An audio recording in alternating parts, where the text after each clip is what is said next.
Right, let's crack into day 11. Today's topic, losing or gaining momentum, right? So, first of all, weight does not necessarily equal progress. There's a bunch of factors that can affect your weight, being water, food volume, sodium, stress. Those are just a few. All of these things can affect your weight at different times. Yes, weight is the main factor that we look for, but weight doesn't always tell the truest story. There's a bunch of other factors that can affect that as we've gone through. Trends matter, right? The best way to do it and the way I do it with my weight when I'm tracking my weight is a 7 to 10 day trend. I take my weight every day, the same time every day in the morning, straight after I wake up. I write up my notes on my phone and I average it out at the end of every single week. At the end of every week, I take that average and see if the average is trending down each week, and that's what I'm aiming for. I do not care about losing fucking 100 grams every day. My weight will jump around, that's fine. As long as on that weekly average, it's trending down, that's what I'm looking for. Or if I'm a surplus, on a weekly average, it's trending up.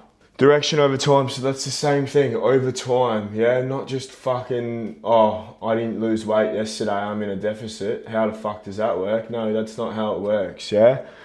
We need to be better than that. We need to look at other factors besides that, and we need to be more disciplined and understand that that is not how weight works.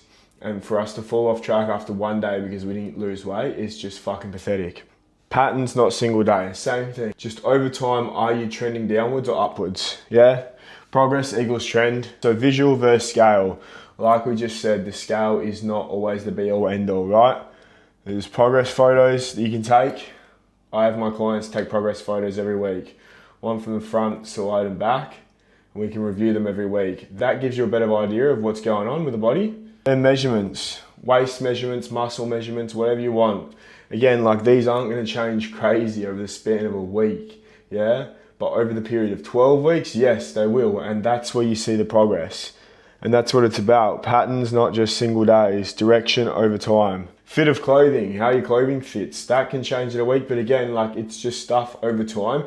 And it takes patience and you have to wait for some things. And performance. Biggest one for me is fucking, I haven't weighed myself in a week, yeah? But I was doing 6 muscle ups last week. Today I did 10. So I know my performance is going up. I know my weight's probably going down and my strength has increased over the last week. Simple as that. Performance is a great indicator for how you're going, how you're tracking and trends. So direction, right? If you're in a deficit, your weight should be trending down over time, yeah? If you're in maintenance, your weight should be stable over time. If you're in a surplus, your weight should be trending up over time. We don't want to be worried about single days. Yeah, it shouldn't be a case of I didn't gain weight, I didn't lose weight today, or I didn't gain weight today, and we fall off track because of that, or we think something's going wrong because of that.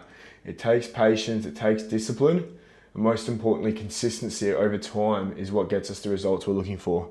So the daily action is simply to review the last 10 days of the new year. I assume most people are aiming to be in a calorie deficit going into the new year, right? Take that and see, are you trending in the direction that you're aiming to trend in?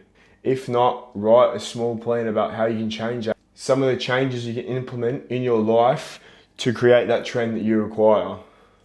Other than that, that's all for today and we'll talk again tomorrow.